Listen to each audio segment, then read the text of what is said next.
SK banquet hall, Central Bank के सामने, main road, Maripur, Muzaffarpur का एकमात्र बैंक्वेट हॉल है जहां आप बर्थडे पार्टी से लेकर शादी विवाह तक का कर सकते हैं आयोजन।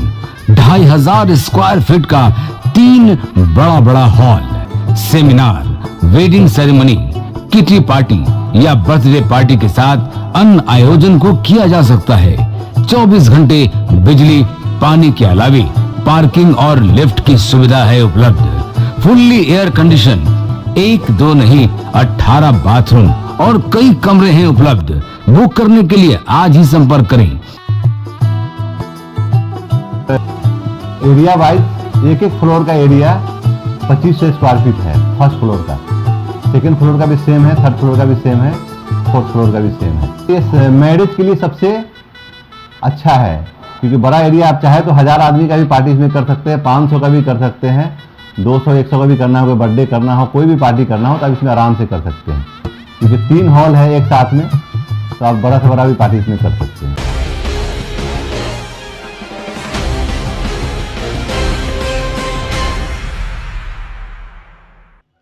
नमस्कार, मैं हूं सानिया और आप देख रहे हैं डे न्यूज। और अब खबरें विस्तार से। मुजफ्फरपुर के कटरा थाना क्षेत्र के यजुआर मध्य में एक युवक को राह चलते कॉमेडी करना इतना भारी पड़ गया कि आज यहां जिंदगी और मौत के बीच जंग लड़ रहा है। यजुआर मध्य की पूर्व पंचायत समिति ने अपने गुर्गों के साथ लाठी डंडों से वार कर बेरहमी से पिटाई कर दी, साथ ही अधमरा कर रस्सी से बांधकर बेहोशी की हालत में फेंक दिया। घटना की सूचना मिलने के बाद पीड़ित परिजन दौड़े भागे मौके पर पहुंचे। बेहोशी की हालत में देखते ही परिजनों में चीख पुकार मच गई। पीड़ित को एसकेएमसीएच में भर्ती कराया गया। बेरहमी से पिटाई की वजह से आज वह जिंदगी और मौत के बीच जंग लड़ रहा है। ना बोल पा रहा है और ना ही किसी की बात सुन पा रहा है। भगवती स्थान निवासी राजन ठाकुर, जो मुंबई रहकर अपना कामकाज करता है, अभी घर आया था, दोस्तों के साथ घूमने निकला। इस दौरान पूर्व पंचायत समिति विनोद ठाकुर से बकझक के बाद मारपीट शुरू हो गई। बेरहमी से पीटा गया। पीड़ित परिजनों ने कटरा थाने में आज लोगों को आरोपित करते हुए आवेदन देकर कार्रवाई की मांग की है। परिजन का कहना है कि 4 दिन पहले आवेदन दिए लेकिन अभी तक कोई कार्रवाई नहीं की गई। आरोपी खुलेआम घूम रहे हैं और धमकी भी दे रहे हैं। पीड़ित परिजनों के बीच भय का माहौल कायम है। अभी दुकान नहीं चलता है सर, हमको बेटा 2 तारीख से बाहर से अवे किए हैं सर, उनको साथ घूमने गए हैं तो वहीं महाजन लेके हम घर बना रहे थे। उसके बाद बालू गिरा, उसके बाद गया घूमने, उसके बाद हमको लड़का को मार को फेंक दिया। हम लोग को बोलने आया, गए यहाँ से, तब तक इसको एकदम पूरा जान, इसको पैंट में हाथ भी घुसियाया था कि इसको हम आँच जांच के मार देंगे। विनोद ठाकुर इसको पैंट में हाथ घुसिया कर चैन में, तो ये बच्चा जो है, ये बच्चा हाथ निकाला था, इसको पता नहीं। थोड़ा बताइए। शुरू से मार देखे इतना सब इस डांस सब मारा, कंठ धके नचाया ना, उसका नाम पिंटू कुमार है। अच्छा, पिंटू कुमार ने मारा? हाँ, कंठ धके नचाया। पंचायत समिति था तो वो भी आ जाता। अच्छा, पंचायत समिति जो पूर्व पंचायत समिति है विनोद ठाकुर आ जाता। हम यानी पूरा मारने का साजिश था। आप लोग ये रिपोर्ट थाना में दर्ज किए हैं? जी, थाना में गए थे? बच्चा बेहोश था तो बोला कि जाओ तो इसको पहले इलाज करो, बड़ा बाबू बोला। तो वही हम लोग को अति बउआ के पानी लगले भेजा एम्बुलेंस से मुजफ्फरपुर से अति में मेडिकल में करवाएं, कृष्णा मेडिकल में। वहाँ से फिर परसों आए, वहाँ सब आवेदन सब जमा किए, लेकिन बोला वहाँ के बड़ा बाबू कि हम कल आ रहे हैं। या इन लोग बुझा रहा है कि पैसा यहाँ पे जमा कर दिया है, इसमें मतलब पूरा गांव में। कहाँ पर पैसा जमा कर दिया? इसमें बुझा है, इसमें पैसा जमा गांव में कहाँ पर? थाने बुझा रहा है। बहुत आदमी इसको साथ है, मतलब जो पुलिस प्रशासन से आप लोगों को कोई सहयोग नहीं मिल रहा है? नहीं, कोई सहयोग नहीं। इसको चमचा सब जो है ना, गए थे गाछी तरफ घूमने के लिए। अब कोई भी आदमी जाता है साइकिल से घूमने फिरने तो अपना बातें चीतें होता ही रहता है। साइकिल से गए थे तो हंसी मजाक तो कॉमेडी तो होता ही है। तो उसी बात पे मान लो हंसी मजाक हुआ तो गाली उली दे दिए। तो कह रहा जो हमें बलजोरी दिया गाली, अब फिर कह रहा जो पी रखा है ये सब। अब पिया हुआ कुछ नहीं है। हम लोग गए थे कुछ घूमने के लिए। अब बस इसी बात पे हो गया। अब फिर उधर से आए तो फिर कह रहा तू साला सब हमको गाली दिया। फिर हमें बोला माली तूने कुछ बोला है, वही लड़का गाली दिया है, बस यही बात है करके। इसके रास्ते में हम लोग आ रहे थे तो कह रहे माली साला बेटी चोत ऐसे गाली दिया। फिर उसके बाद इसको राजन को उतार लिया रास्ते में, और उसके बाद हमें कह रहा तू माली जा घर। अब बस इसे पकड़ लिया। कितने लोग ने मारा है इसको पकड़ के? कम से कम 6-7 आदमी। विनोद का 4 उसमें 8 आदमी का कुछ नाम, जो मुख्य आरोपी है उसका नाम विनोद ठाकुर ठाकुर से हुआ था। उसे बोला था भैया, ग्रामीण है जजुआर के। मैं बोला भैया आपको नहीं क्या गाली है? दिया, बलजोरी कह रहा गाली दिया है। पंचायत समिति अभी नहीं है, पूर्व पंचायत समिति है। पहले था 5 साल पहले जो। अच्छा, किस तरह से मारा है उसको? लड़का बोल भी नहीं पा रहा है, आवाज भी नहीं तो निकल पा हमें रहा। तो वहाँ से भगा दिया, फिर हमारे सामने ने मारा। तो उसके बाद हम आगे इसके गार्जियन के बुलाने, तो फिर गार्जियन को लेके वहाँ शिव चौक पे उतार दिए। उसके बाद हम आ गए। कांग्रेस सांसद राहुल गांधी की मुश्किलें लगातार बढ़ती जा रही है। लंदन में आरएसएस पर दिए गए बयान तूल पकड़ता जा रहा है। मंगलवार को बिहार सिविल सोसाइटी के अध्यक्ष आचार्य चंद्रकिशोर परासर ने मुख्य न्यायिक दंडाधिकारी की अदालत में राहुल गांधी पर मुकदमा दर्ज कराया है। आरोप है कि राहुल गांधी ने लंदन में आयोजित इंडियन ओवरसीज कांग्रेस की ओर से प्रवासी भारतीयों के कार्यक्रम में कहा था कि भारत के स्वयंसेवी संगठन राष्ट्रीय स्वयंसेवक संघ की तुलना मिस्र के प्रतिबंधित वामपंथी संगठन मुस्लिम ब्रदरहुड की तरह है। जिस तरह मुस्लिम ब्रदरहुड ने मिस्र को बर्बाद किया, ठीक उसी तरह आरएसएस भी देश को बर्बाद कर रही है। पूरे देश में आरएसएस नफरत फैला रही है, लोकतांत्रिक संस्थाओं पर कब्जा करके उन्हें बर्बाद कर रही है। परासर ने राहुल गांधी पर देशद्रोह का मुकदमा चलाने की मांग की है। 5 मार्च 2023 को कांग्रेस के पूर्व अध्यक्ष और सांसद राहुल गांधी लंदन की 1 सप्ताह की यात्रा पर थे और 5 मार्च से लगातार उन्होंने जो वहाँ इंडियन ओवरसीज़ कांग्रेस नाम की संस्था है उसके द्वारा कैम्ब्रिज में और अन्य जगहों पर, लंदन के अन्य जगहों पर भी उन्होंने जो संबोधन किया उसमें उन्होंने कहा कि राष्ट्रीय स्वयंसेवक संघ भारत में एक हिंदूवादी संगठन है जो नफ़रत फैलाती है, वो मुसलमानों को देखना नहीं चाहती है। और उन्होंने कहा कि राष्ट्रीय स्वयंसेवक संघ ठीक उसी प्रकार की संस्था है, अंडरग्राउंड संस्था है, जिस प्रकार दुनिया के 14 देशों में प्रतिबंधित इस्लामिक आतंकवादी संगठन मुस्लिम ब्रदरहुड है। ये आपत्तिजनक आरोप उन्होंने लगाया और इसके साथ कहा कि भारत के सरकार के जितने भी लोकतांत्रिक संगठन हैं उन सबों पर प्रत्यक्ष या अप्रत्यक्ष राष्ट्रीय स्वयंसेवक संघ का कब्जा है। मैं संघ का स्वयंसेवक हूं और एक समाज सेवी हूं, हिंदुत्ववादी हूं और इसलिए मेरी भावना को ठेस पहुंची है और आज मैं मुख्य न्यायिक दंडाधिकारी के न्यायालय में राहुल गांधी के विरोध में एक परिवाद पत्र दायर किया है, जिसमें इन सबकों को आरोप के रूप में डाला है और भारतीय दंड संहिता की धारा 295A, 298, 205, 206, 121A के तहत माननीय न्यायालय ने इसको सुनवाई पर रखा है। इसकी अगली सुनवाई 29 मार्च को होगी। यदि मैं सुनवाई के क्रम में अपने आरोप को सिद्ध करने में सफल होता हूं, तो राहुल गांधी को 3 वर्ष की सजा और आर्थिक दंड दिया जाएगा।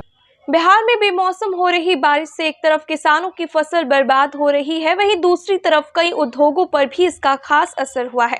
मुजफ्फरपुर में बेमौसम बरसात से ईंट उद्योग पर बहुत ही बुरा असर हुआ है। ईंट भट्टा पर लाखों बने हुए ईंट पानी में गल गए हैं।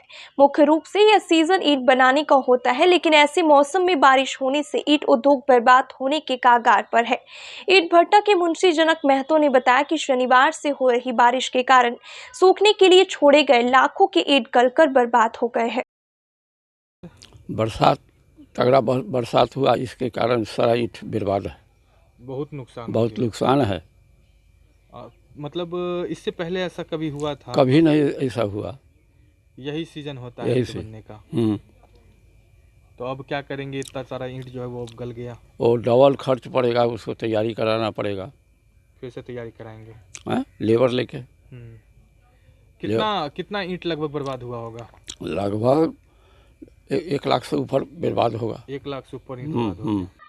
भागलपुर जिला में 12,000 एकड़ में फैली लीची की पैदावार अच्छी होने की संभावना जताई जा रही है। लीची की फसल अच्छी हो, इसके मद्देनजर राष्ट्रीय लीची अनुसंधान केंद्र मुशहरी में सोमवार को लीची की खेती, पैकेजिंग एवं विपणन पर 1 दिवसीय प्रशिक्षण का आयोजन किया गया। इस प्रशिक्षण में 60 प्रतिभागी एवं बागपत उत्तर प्रदेश के एक प्रतिभागी ने भाग लिया।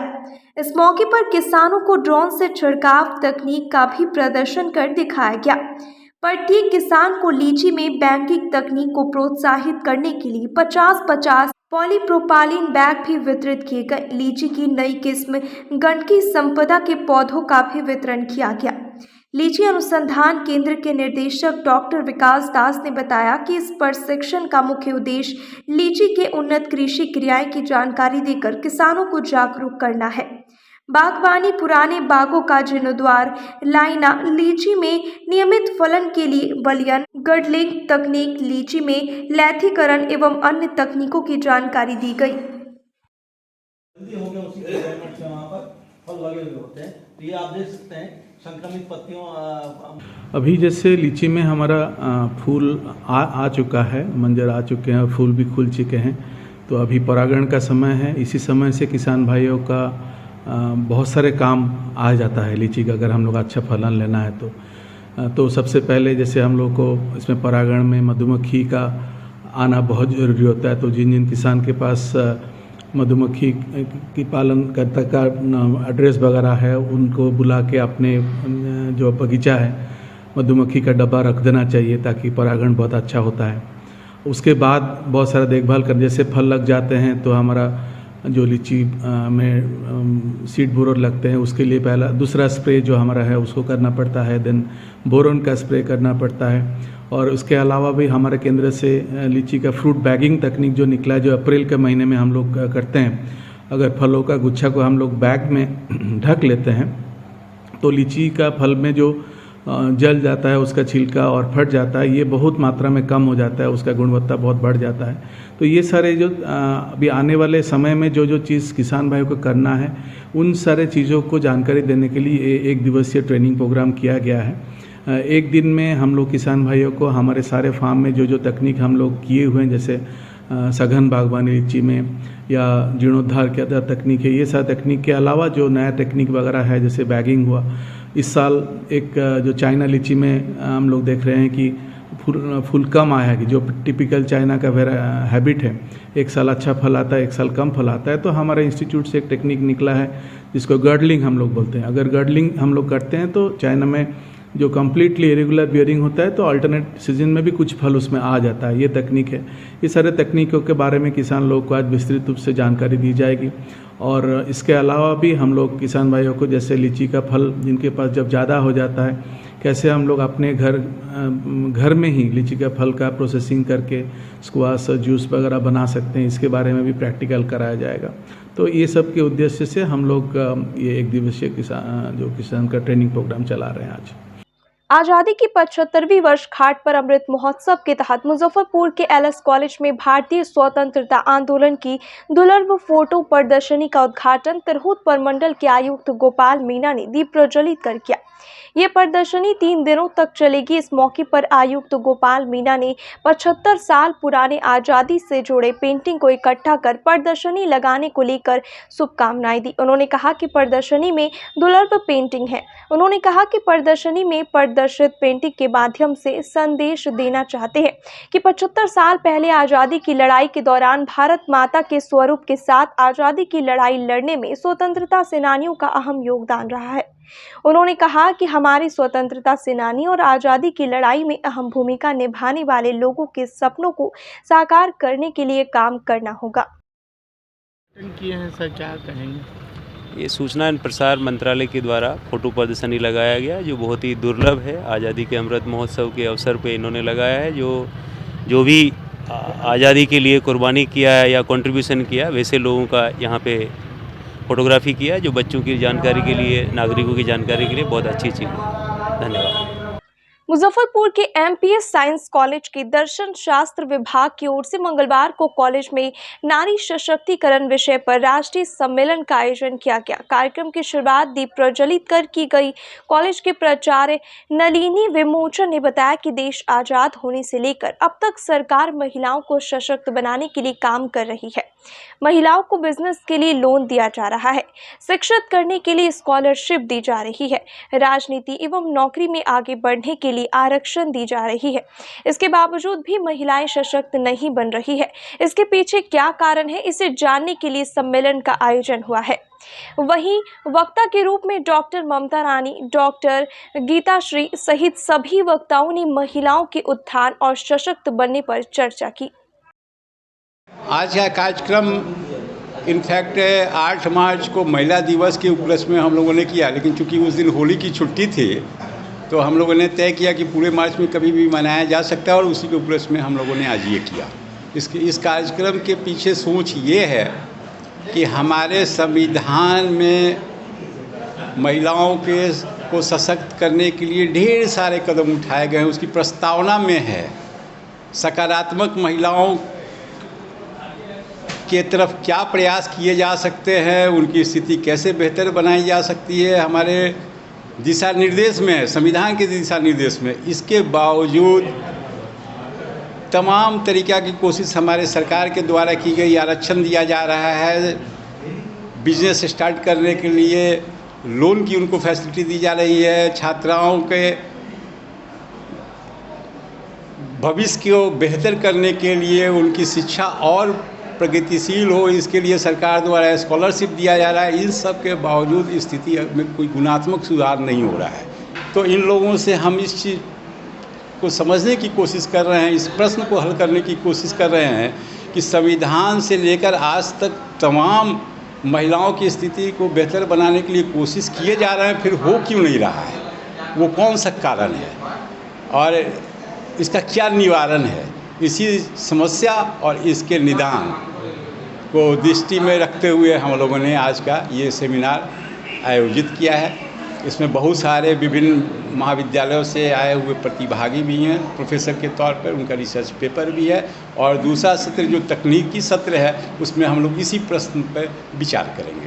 मुजफ्फरपुर के Vaishali institute of business and rural management के करियर कोचिंग सत्र में अविनाश कुमार ने बच्चों को संबोधित करते हुए मीडिया को बताया कि आज का डिजिटल इंडिया और औद्योगिक विकास के कारण प्रोफेशनल कोर्सेज जैसे बीबीए और मैनेजमेंट की डिमांड तेजी से बढ़ रही है और इसलिए आज का मुख्य उद्देश्य बच्चों को पढ़ाई के बाद सही जॉब प्रोफाइल को पहचानने और समझने के लिए रखा गया है। कैरियर कोचिंग सत्र को काफ्रेट के संस्थापक मनीष स्वरूप ने संबोधित किया। उन्होंने कहा कि जिस कॉलेज के स्टूडेंट अपने जॉब करियर की शुरुआत Accenture, Royal Bank of Scotland, Procter and Gamble जैसी टॉप एमएनसी जैसी कंपनियों से करते हैं तो उन्हें क्या कुछ करना चाहिए, इसे लेकर इस सेमिनार में जानकारी दी गई। बहुत सही प्रश्न पूछा है आपने कि बीसीए और मैनेजमेंट की अपॉर्चुनिटीज़ को मतलब काफ़ी बढ़ावा मिल रहा है। सिर्फ मुजफ्फरपुर ही नहीं, मतलब इंडिया ही नहीं, मुजफ्फरपुर में भी। मतलब उसका एक सबसे बड़ा रीज़न सर ऑलरेडी बोल चुके हैं कि मतलब डिजिटल एरा है आपको, ठीक है। इस समय अगर आप देखिएगा तो हम लोग के पास मतलब एक छोटा सा इस पेपर पर अगर आप ध्यान दीजिएगा तो ये बिहार में अब तक का आपको स्टार्टअप है आपको, ठीक है ना। और इसके कारण जो है टोटल 10,000 से ऊपर नौकरियाँ मिली हैं आपको। डिजिटल एरा के कारण जो है यहाँ पे बहुत सारी अपॉर्चुनिटीज़ मिल रही हैं आपको। अब जब पूछा गया हमसे कि वैशाली में अगर इस चीज़ को बताना है आपको कि किस तरीके से बच्चों को मतलब ये सहायता मिले, तो यहाँ के बच्चे एक्सेंचर में, रॉयल बैंक ऑफ स्कॉटलैंड में आपको, ठीक है, आपको वर्चुअल बॉक्स में, इस तरीके के टॉप एमएनसीज कंपनी में वर्क कर रहे हैं। तो इनको बताने के पॉइंट ऑफ व्यू से जो चीज़ था वो बस यही था कि डिजिटल एरा जो है किस तरीके से आपके प्रोफाइल को और ज़्यादा सूटेबल कर रहा है, ठीक है, और किस तरीके से कॉलेज आपको मतलब उस चीज़ में आपका मदद करता है। तो ये सारा का सारा चीज़ जो है मतलब बताया गया। मतलब क्या बताएं आप लोग डिजिटल एरा में, जैसे आपको आज के समय में आपको बहुत सारे प्रोफाइल्स वगैरह हैं जो कि क्या कहता है ओपन हुए हैं, जिसके बारे में बच्चों को जानकारी नहीं थी। जैसे कंटेंट मार्केटिंग आपको एक प्रोफाइल होती है, फिनेंशियल एनालिस्ट हो गई आपको, ठीक है। उसके अलावा आपको अगर आप बात करेंगे अगर BCA के पॉइंट ऑफ व्यू से, तो सिर्फ BCA के बच्चे डिजिटल मार्केटिंग की भी प्रोफाइल ऑप्ट कर सकते हैं। ऐसा नहीं है कि वो वेबसाइट ले रहे हैं, ऐसा नहीं है कि वो सिर्फ सॉफ्टवेयर डेवलपर ट्रेनिंग की प्रोफाइल ले, उनके साथ बहुत सारे ऑप्शन हैं। इससे आपको लगभग मिला जुला के जो है 60 to 70% बच्चे जो लगभग आपको फाइनल ईयर में हैं BCA के आपके, ठीक है ना, और BBA में, मतलब दोनों कंपोजिट मिला के बता रहे हैं, उन बच्चों में काफ़ी ज़्यादा उत्सुकता आई है कि वो एक बार कोशिश करना चाहते हैं फर्दर स्टडी के अलावा, एक बार कभी अपनी जॉब के पॉइंट ऑफ व्यू से भी जो है वो कंसल्ट कर रहे हैं हम लोग को। ये कैरियर काउंसलिंग से रिलेटेड सेमिनार था। बच्चों को इसमें बताया गया कि बच्चे अपने प्रोफाइल को कहाँ किस कंपनी को फॉरवर्ड करें, ताकि बच्चे ऐसा होता है कि अब ये डिजिटल एरा है, होता है कि बच्चे को सारे इन्फॉर्मेशन तो मिल जाते हैं, चाहे टीवी के माध्यम से मिले, सोशल मीडिया के माध्यम से मिले, वो मिल जाता है, लेकिन कभी कभी बच्चे उसमें असफल भी हो जाते हैं कि सही कॉलेज हम कैसे चुने, नहीं चुन पाते हैं। तो उसी से रिलेटेड ये मेरा सेमिनार था कि बच्चे कैसे सही कॉलेज को चुन पाए, सिलेक्ट कर पाए। मारवाड़ी युवा मंच संस्कृति शाखा की ओर से मंगलवार को गरीब स्थान मंदिर परिसर में 25 लीटर वाले पानी का 2 नल वाली मशीन को लगाया गया। इस अवसर पर शाखा अध्यक्ष संगीता गोयनका ने बताया कि मारवाड़ी युवा मंच संस्कृति शाखा ने अब तक जितने भी समाज के लिए काम किए गए हैं, उनमें एक और अनूठे प्रयास को जोड़ने का वक्त है। इसी प्रयास के लिए बाबा गरीबनाथ मंदिर को चुना गया, जहाँ पानी पीने के लिए 25 लीटर वाला मशीन लगाया गया है। इस कार्यक्रम से शाखा के सदस्यों में काफी खुशी है। मारवाड़ी युवा मंच मुजफ्फरपुर संस्कृति शाखा की ओर से आज हम लोगों ने बाबा गरीबनाथ के मंदिर में 90 लीटर का पानी का मशीन लगाया। ये हम लोगों ने बाबा गरीबनाथ के प्रांगण के भोजनालय में लगाया, क्योंकि हम लोग आज संस्था से बिलीव आते हैं और हमारे जो सबसे बड़ा धर्म है जन सेवा करना, चूँकि हम लोग का सबसे ज़रूरी काम है। इसीलिए हम लोगों ने जनों की सेवा करने के लिए, भक्तों की सेवा करने के लिए और बाबा को हम लोग कुछ समर्पित कर सकें, इसलिए हम लोगों ने इस काम को किया। ये आज तक के हमारे संस्कृत शाखा की सबसे बड़ी उपलब्धि है जो हम लोगों ने आज की है। मुजफ्फरपुर के एलएस कॉलेज के पत्रकारिता एवं जनसंचार विभाग की ओर से प्रथम वर्ष में नामांकित छात्रों के लिए मंगलवार को बिहार दिवस की पूर्व संध्या पर अभिनंदन समारोह का आयोजन किया गया। इसमें बिहार दिवस पर आधारित लोकगीत, नृत्य और नुक्कड़ नाटक के माध्यम से छात्रों ने प्रस्तुति दी। इस अवसर पर समन्वयक डॉक्टर राजेश्वर कुमार ने कहा कि एलएस कॉलेज की पत्रकारिता एवं जनसंचार विभाग एंटी रैगिंग थीम पर काम कर रही है। प्रत्येक वर्ष कॉलेज में नामांकित प्रथम वर्ष के छात्रों के लिए अभिनंदन समारोह का आयोजन किया जाता है। इस आयोजन में 3 वर्षीय कोर्स के सभी छात्र छात्राएं शामिल होते हैं। अभिनंदन समारोह का उद्देश्य है कि कॉलेज में नामांकित एवं छात्रों को स्वच्छ और सकारात्मक वातावरण पठन पाठन के लिए मिल सके। इस कार्यक्रम में 3 वर्षीय कोर्स के सभी छात्र छात्राओं ने एक साथ मिलकर नृत्य, लोकनृत्य, नुक्कड़ नाटक के माध्यम से अपनी प्रस्तुति दी है।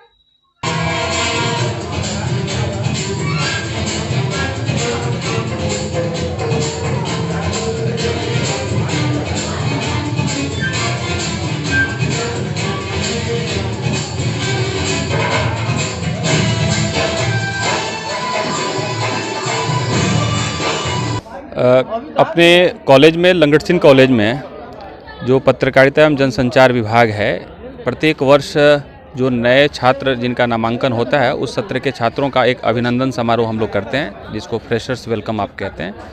और जो तृतीय वर्ष के छात्र होते हैं, जो पास आउट होते हैं, उनके लिए फेयरवेल की व्यवस्था होती है।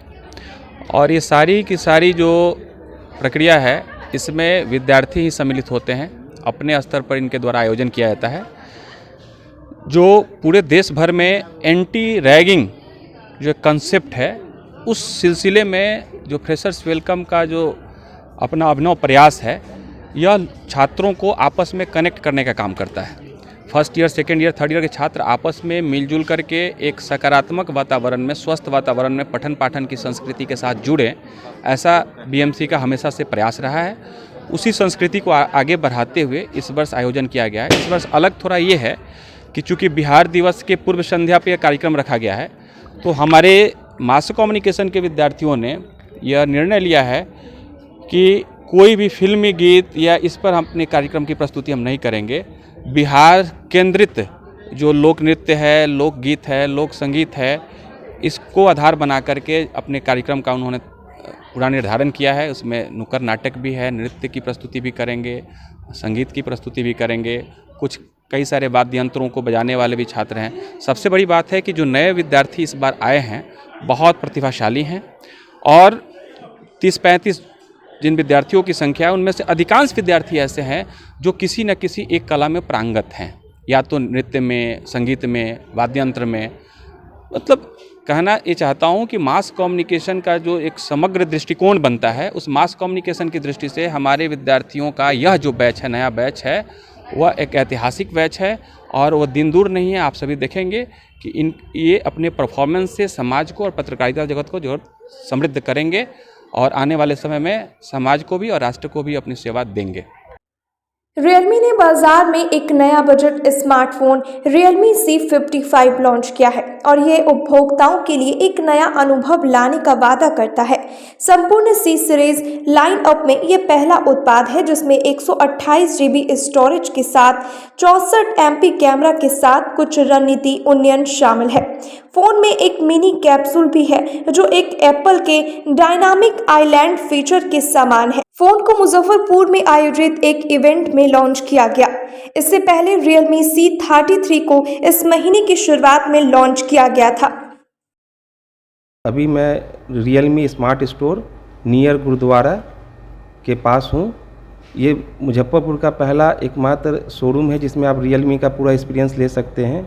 इसी चरण में आज Realme ने अपना 2 नया प्रोडक्ट लॉन्च किया है, C55 2 वेरिएंट में। इसका एक आपका ब्लैक होगा, एक गोल्ड कलर में आया है। ये इसकी आज लॉन्चिंग थी 12:30 बजे से। इसके बहुत ही लेटेस्ट फीचर्स हैं। पहला तो इस फ़ोन में मिल रहा है आपको 64 मेगापिक्सल AI कैमरा, जो अभी का सबसे खूबसूरत कैमरा होगा। दूसरा आपका 33 वाट का फास्ट चार्जिंग, जो आज के डेट में बहुत सारे हमारे कस्टमर को परेशानी आती है कि हमारा बैकअप नहीं दे रहा है, हमारा फ़ोन जल्दी डाउन हो जाता है, तो उसमें इसमें सपोर्ट मिलेगा कि इसमें ये 33 वाट का फास्ट चार्जिंग है, 5000 mAh का बैटरी है। तीसरा है इसमें आपको up to 16 GB Dimensity RAM है, मतलब कि रैम भी इसमें सबसे हाई है, 16 GB रैम होगा। और आपका 6.729 FHD डिस्प्ले है, मतलब अभी का सबसे स्मूथ डिस्प्ले दिया गया है। प्राइस बहुत ही खूबसूरत इसका आने वाला है, मतलब कि C सीरीज़ जो कंपनी की आती है वो इकोनॉमिक क्लास की है, मतलब कम दाम में ज़्यादा फीचर्स। अभी के डेट में इस बहुत बड़ा USP है कि आपको ज़्यादा बैटरी बैकअप, ज़्यादा कैमरा, ज़्यादा फीचर्स के साथ आपको एक फ़ोन मिल रहा है। और इस फ़ोन Realme मतलब गेमिंग फ़ोन भी बोलते हैं, जो हमारे स्टूडेंट भाई लोग जो आज के डेट में गेमिंग फ़ोन खोजते हैं तो गेमिंग फ़ोन भी हो गया। और हम सभी ग्राहकों को ये बताना चाहते हैं कि आपको बहुत ही आकर्षित ऑफर के साथ Realme स्टोर में मिलेगा। मुजफ्फरपुर का एकमात्र Realme स्मार्ट स्टोर है जो आपका देवी मंदिर के नज़दीक और गुरुद्वारा के बगल में है। आप हमारे शॉप पर ज़रूर विजिट करें और आप उसे एक बार सेवा का मौका दें। धन्यवाद। क्या परिचय हो गया? जी, मेरा नाम मोहम्मद दिलशाद हुआ। मैं न्यू क्लियर टोन का प्रोप्राइटर हूँ, Realme स्मार्ट स्टोर, और हमारा 2 और अलग अलग एडवेंचर ब्रांड है जो हमारा मोबाइल का व्यवसाय है। चैत नवरात्र के अवसर पर मुजफ्फरपुर के अदरदैह माई स्थान में होने वाली 14 दिवसीय श्री नवा यज्ञ की शुरुआत मंगलवार को कलश यात्रा से की गई। करीब 1500 महिलाएं गाजे बाजे के साथ यात्रा में शामिल हुए। सिकंदरपुर सीढ़ी घाट से जल भरकर शहर के विभिन्न मार्गों से होते हुए अतरदैह कलश यात्रा माई स्थान पहुंची। श्री नवा यज्ञ आयोजन समिति के सदस्यों ने बताया कि बड़े ही उत्साह के साथ इस वर्ष यज्ञ का आयोजन किया गया है, जो पूरे विधि विधान के साथ 14 दिनों तक चलेगी। इस यज्ञ को लेकर राम भक्तों में काफी उत्साह है।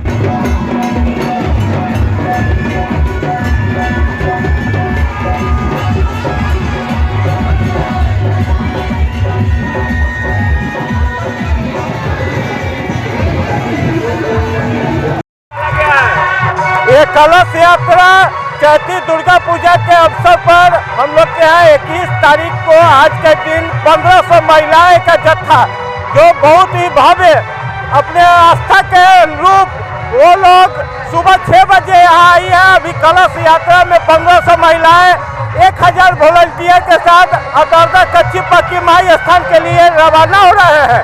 हम लोग का रूट यहाँ से Saraiya rail tower Jawaharlal road होते हुए, सभा चौक होते हुए, होड़िया बाजार होते हुए और तब माई स्थान वार्ड नंबर 31 में पहुंचेगा। वहाँ इन लोग का भव्य रास्ते पर वॉलंटियर की व्यवस्था, प्रशासनिक व्यवस्था और आप लोग के सहयोग से, मीडिया वाले लोग से, सभी लोगों से काफी उम्मीद और काफी उमंग के साथ हम लोग चैती नवरात्रि को मनाने जा रहे हैं। इसकी नवाह यज्ञ की तैयारी है। 14 दिनों की पूजा चलेगी।